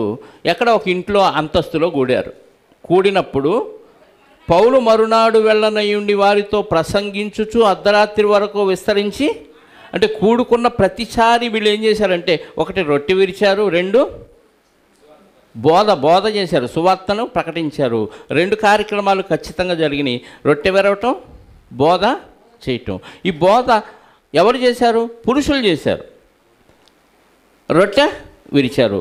అపోస్తలులు ఏమన్నారు? మేము రొట్టె పంచి పెట్టడం యుక్తం కాదు, మాకు కింద అసిస్టెంట్లు కావాలి, కొంతమందిని ఆత్మతోనూ సత్క్రియలతో నిండుకొని 7గురిని ఏర్పాటు చేయండి, వాళ్ళ మీద మేము చేతులు ఉంచుతామని కొంతమందిని 7గురిని వాళ్ళు ఏర్పాటు చేశారు. వీళ్ళు బోధలో నిమగ్నం అయిపోయారు. అంటే క్రీస్తుని అంగీకరించిన ప్రతి వ్యక్తి చేయాల్సిన 2 ముఖ్యమైన పనులు ఏంటి? రొట్టె విరవాలి, ప్రభువును జ్ఞాపకం చేసుకొని బోధ చేయాలి. ఇప్పుడు పురుషులు బోధ చేయాలి, స్త్రీలు బోధ చేయాలి. అయితే పురుషులు సంఘములో బోధ చేయొచ్చు, స్త్రీలు సంఘములో మౌనంగా ఉండమన్నాడు. అలానే అన్ని విషయాల్లో సైలెంట్గా ఉండాలంటే అన్ని విషయాల్లో కాదు, ఏ విషయాల్లో బోధ చేసే విషయంలో నిలబడి అధికార సూచకంగా చేయకూడదు అంతే. కొరింథీ మొదటి పత్రిక 14వ అధ్యాయం కదా, ఒకసారి చూడండి ఆ మాట. కొరింథీయులకు రాసిన మొదటి పత్రిక 14వ అధ్యాయం 34వ వచనం. స్త్రీలు సంఘములో మౌనముగా ఉండవలెను, వారు లోబడి ఉండవలసినదే కానీ మాట్లాడుటకు వారికి సెలవు లేదు. అక్కడ చెప్పాడు తిమోతి పత్రిక, తిమోతి గారికి రాస్తూ, ఇక్కడ కూడా కొరింథీయులకు రాస్తూ కూడా ఏం చెప్పాడు? వారు మాట్లాడుటకు సెలవు లేదు. ఇలాగ ధర్మశాస్త్రము చెప్పుచున్నది. ధర్మశాస్త్రం ఎక్కడ చెప్తుందంటే సంఖ్యాకాండం 30వ అధ్యాయము 16వ వచనం. అక్కడ చూడండి, ఒక స్త్రీ పుట్టిన దగ్గర నుంచి పెరిగి పెళ్ళయ్యే వరకు తండ్రి ఆధీనంలో ఉండాలి. ఆమె ఏ మొక్కులు మొక్కుకున్నా ఆ మొక్కును తండ్రి ఇష్టమైతే తీర్చాలి, ఇష్టం కాకపోతే క్యాన్సిల్. తండ్రి నో అంటే ఆ మొక్కులు ఏమి చల్లవు, దేవుడు ఆమెని ఏమన్నాడు. అదే భర్త దగ్గరకు వచ్చిన తర్వాత నేను మొక్కున్నానండి తీర్చండి అని అంటే భర్త విని సైలెంట్గా ఉన్నాడు అనుకో, ఆమెకు సంబంధం లేదు. భర్త విని వద్దన్నాడు అనుకో, క్యాన్సిల్, ఆమెకేమి నష్టం లేదు. అంటే తండ్రిగా ఒక పురుషుడు బాధ్యత స్త్రీది ఎప్పుడు? పెళ్ళయ్యే వరకు. పెళ్ళైన తర్వాత ఒక స్త్రీ బాధ్యత ఎవరిది? భర్తది. కాబట్టి ధర్మశాస్త్రంలో స్త్రీ పెరిగే వరకు, పెళ్ళయ్యే వరకు తండ్రి ఆధీనంలో ఉండాలి, పెరిగి పెద్దయి పెళ్ళైన తర్వాత భర్త ఆధీనంలో. ఇక్కడ తండ్రికి లోబడాలి, అక్కడ భర్తకు లోబడాలి. అంటే 2 సందర్భాల్లో పురుషునికి లోబడాలి అనేది చెప్తుంది ధర్మశాస్త్రం. ఇక్కడ కొత్త నిబంధనలో కూడా పురుషుడు అధికార సూచకంగా దేవుడు అధికారాన్ని ఇస్తే, అందుకే బలమైన ఘటంగా చేస్తే స్త్రీ ఏం చేయాలి? లోబడాలి అన్నాడు. అర్థమైందా? ఇక్కడ అదే చెప్పాడు. ఇలాగ ధర్మశాస్త్రము కూడా చెప్పుచున్నది, వారు ఏమైనా నేర్చుకొనగోరిని ఎడల ఇంట తమ భర్తలను అడగవలను, సంఘములో స్త్రీ మాట్లాడుట అవమానము, దేవుని వాక్యం మీ యొద్ద నుండియే బయలు వెళ్ళినా మీ యొద్దకు మాత్రమే వచ్చానా. అంటే సంఘంలో మాట్లాడటం అవమానం అంటే, మరి మాట్లాడటం అంటే ఉద్దేశం ఏంటి? అక్కడ బోధించటం. వద్దు అన్నప్పుడు దేవుడు దేవుడు తక్కువ చూశాడు, దేవుడు పక్షపాతి, ఈ డైలాగులు పనికిరావు. దేవుడు చెప్పినప్పుడు కూర్చో అంటే కూర్చోవాలి, లేవమంటే లేవాలి, బండతో మాట్లాడంటే మాట్లాడు, కొట్టు అంటే కొట్టాలి. అమాలేకీయుల మీదకి యుద్ధానికి వెళ్ళి ఏది తీసుకురావద్దు అని అంటే తీసుకురాకూడదు. హాయి మీద యుద్ధానికి వెళ్ళి అన్నీ దోచుకొచ్చుకోండి అంటే అక్కడ వద్దన్నావు ఒక ప్రభు, ఇక్కడ కూడా తెచ్చుకోమంటావా? ఇక్కడ తెచ్చుకోన్నప్పుడు తెచ్చుకోవాలి, వద్దన్నప్పుడు మన దేవుడు ఎప్పుడు ఏది చెబితే అది చేయటమే మన పని తప్ప దేవుడిని క్వశ్చను చేయకూడదు. అలాని ఆరాధించకూడదంటే పుష్కలంగా ఆరాధించవచ్చు. ఎందుకంటే ఆరాధన ఎవరికి చేయాలి చెప్పండి? ఎవరికి చేయాలి? దేవుడికి చేయాలి. కాబట్టి స్తుతులు చెల్లించే విషయంలో దేవుడు స్త్రీకి పురుషుడికి అంటే రక్షణ విషయంలో భేదం లేదన్నాడు, దేవుడిని ఆరాధించే విషయంలో కూడా భేదం లేకుండా చెప్పాడు. కాబట్టి స్త్రీలు పురుషులు ఆరాధించి ఆ రొట్టె రసం తీసుకొని బోధ చేయాలి. ఎక్కడ చేయాలి? 2 పనులు చేయాలి. రొట్టె రసం పుచ్చుకోవాలి, ప్లస్ బోధ చేయాలి. స్త్రీలు సంఘంలో మాట్లాడొద్దు అన్నాడు కాబట్టి బయటికి వెళ్ళి విస్తారంగా మాట్లాడు. మన చుట్టూ చాలామంది వాక్యం తెలియని వాళ్ళు ఉన్నారు, మన బంధువులు ఉన్నారు, స్నేహితులు ఉన్నారు, రక్త సంబంధులు ఉన్నారు. ఇంతమంది ఉన్నప్పుడు వెళ్ళి పుష్కలంగా వాక్యం చెప్తే హ్యాపీగా వాళ్ళందరూ సంఘంలో చేర్చబడదు. సంఘంలో వాక్యం చెప్పే పురుషుడు ఉన్నప్పుడు, సామర్థ్యం ఉన్న పురుషులు ఉన్నప్పుడు మాత్రం స్త్రీలు మౌనంగా ఉండాలి. నోరు మూసుకొని ప్లాస్టర్ వేసుకొని ఉండమనేవి చెప్పలేదు. ప్రార్థన చేయాలి, ఆరాధన చేయాలి, స్తుతులు చెల్లించాలి. పాట పాడే విషయంలో కూడా పురుషుడు నాయకత్వం వహించి పాడుతుంటే స్త్రీలు ఏం చేయాలి? సహకారులుగా ఉండాలి. స్త్రీలు నాయకత్వం తీసుకొని పాట పాడే అవకాశం లేదు. మళ్ళీ ఇక్కడ ఇది కూడా గమనించండి. సోలో సాంగ్స్ స్త్రీలకి లేదు. పురుషుడు నడిపిస్తూ ఉంటే పురుషుడి కింద స్త్రీలందరూ ఏం చేయాలి అంటే నాయకత్వ బాధ్యత ఎవరికి ఇచ్చాడు? పురుషుడికి ఇచ్చాడు. కాబట్టి పురుషులకి సహకారులుగా అందరం కలిసి హ్యాపీగా పాడొచ్చు. అందరూ కలిసి స్వరాలు ఎత్తి దేవుణ్ణి జిహ్వా ఫలాన్ని అర్పిస్తూ స్తుతిగానాలతో దేవుణ్ణి ఆరాధించవచ్చు. కాబట్టి సంఘములో మాత్రం వద్దన్నాడు, మిగతా అన్ని చోట్ల దేవుడు మాట్లాడమన్నాడు. అర్థమైంది అనుకుంటాను. ఇంకా చెబితే చాలా ఉంది, వింటే ఎంతో ఉంది. ప్రస్తుతానికి ఇది చాలు. ప్రార్థన చేసుకుందాం. పరిశుద్ధుడు అయిన మా పరలోకపు తండ్రి, మీ ఘనమైన శ్రేష్టమైన నామాన్ని బట్టి స్తోత్రాలు. ఎంతో కాలంగా తండ్రి మేము ఒక విషయంలో, స్త్రీలు ఆరాధించే విషయంలో మరి అపరాధం చేసామని భావిస్తున్నాము నాయన. ఈ విషయంలో మా మనోనేత్రాలు వెలిగించి, స్త్రీలు సంఘములో బోధ మాత్రం చేయొద్దని మీరు చెప్పిన మాటలను జ్ఞాపకం చేసుకుంటూ, అది అవమానం అని చెప్పిన మాటను జ్ఞాపకం చేసుకుంటూ, మీరు ఆరాధించాలి అని ప్రభువు చెప్పిన మాట, సమరయ స్త్రీతో చెప్పిన మాటలను జ్ఞాపకం చేసుకుంటూ, వాళ్ళు స్త్రీలు సంఘములో ఆరాధించాలి, వాళ్ళు ప్రార్థించాలి అనే విషయాలు మాకు తెలియచేశారు. అలాగే నాయకత్వం విషయంలో పురుషుడికే మీరు ఇచ్చి, పురుషుల నాయకత్వంలో స్త్రీలు సహకారులుగా ఉండి, అన్ని విషయాల్లో వారు మరి పురుషునికి సాటి అయిన సహాయంగా భార్యలు, అలాగే సంఘములో నాయకుడికి సహకారులుగా ఉండి వారి పరిచర్యను చేయటానికి మీరు ఏర్పాటు చేసుకున్న విధానాన్ని బట్టి స్తోత్రాలు. అలానే పురుషులు ఎక్కువ స్త్రీలు తక్కువ కాదు, కానీ ఆత్మ విషయంలో అందరూ సమానమేనని, రేపు అందరం పరలోకం చేరినప్పుడు దేవుని కుమారులుగా మేమందరం పిలువబడతామన్న విషయాన్ని ఎరిగి, అక్కడ శరీరాలు స్త్రీలని పురుషులని భేదం ఉండకుండా అందరూ దేవదూతల వలె ఉంటామని మీ వాక్యం ద్వారా మాకు తెలియచేశారు. అందుని బట్టి స్తోత్రాలు చెల్లిస్తూ, ఇక నుంచి మేమంతా మీరు ఏర్పాటు చేసిన క్రమంలో ముందుకు సాగటానికి సహాయాన్ని అనుగ్రహించండి. అలాగే తండ్రి, ఈరోజు ఆరాధనకు వచ్చిన బిడ్డలందరినీ సురక్షితంగా వారి కుటుంబాలకు చేర్చండి. మీ చిత్తమైతే రేపు సాయంత్రం దేవాపురం గుంటూరులో జరిగే ఆ కృతజ్ఞత కోడికలో కూడా మీ సహాయాన్ని కోరుకుంటున్నాం. రావాలని ఆశ కలిగిన బిడ్డలను త్వరగా వచ్చుటకు సహాయాన్ని దయచేయండి. అలాగే తండ్రి, వచ్చిన వారిలో ఎవరెవరికి ఎలాంటి అవసరాలు ఉన్నాయో మీకు తెలుసు. మరి ముఖ్యంగా మధు వాళ్ళ బావగారు శివకుమార్ గారిని జ్ఞాపకం చేసుకోండి. ఆయనకున్న బలహీనత, అనారోగ్యం మీకు తెలుసునైనా ఆయన అవయవాల్లో ఉన్న ఆ లోపం ఏదైతే ఉందో దాన్ని తండ్రి మీ యొక్క కనుచూపుతో, మీ దృష్టితో ఆ బిడ్డని స్వస్థపరచండి. డాక్టర్లకి అంతు చిక్కనిగా ఉన్న ఆ సమస్యకు మరి తేలికగా పరిష్కారాన్ని చూపించి ఆ బిడ్డకు మంచి ఆరోగ్యాన్ని, ఆయుష్ను ప్రసాదించి మీ ఎడల కృతజ్ఞత కలిగి జీవించటానికి, ఆ కుటుంబానికి ఒక అవకాశాన్ని మీ చిత్తమైతే దయచేయమని కోరుకుంటూ, తిరిగి ఎవరి గృహాలకు వారిని సురక్షితంగా చేర్చమని వారి రక్షకుడు నీ ప్రియకుమారుడైన క్రీస్తు యేసు యొక్క అతి శ్రేష్టమైన అధికారము కలిగిన నామములు ప్రార్థించి అడిగి వేడుకొనుచున్నాను పరలోకపు తండ్రి. ఆమేన్. మనందరి కన్న తండ్రి అయిన దేవుని ప్రేమ, ఆయన ప్రియ కుమారుడైన యేసుక్రీస్తు వారి కృప, పరిశుద్ధ ఆత్మ యొక్క అన్యోన్య సహవాసము ఇప్పుడు ఎల్లప్పుడూ సకల పరిశుద్ధులకు సదాకాలము తోడయ్యుండి నడిపించునుగాక. ఆమేన్. అందరికీ వందనాలు. Thank you very much.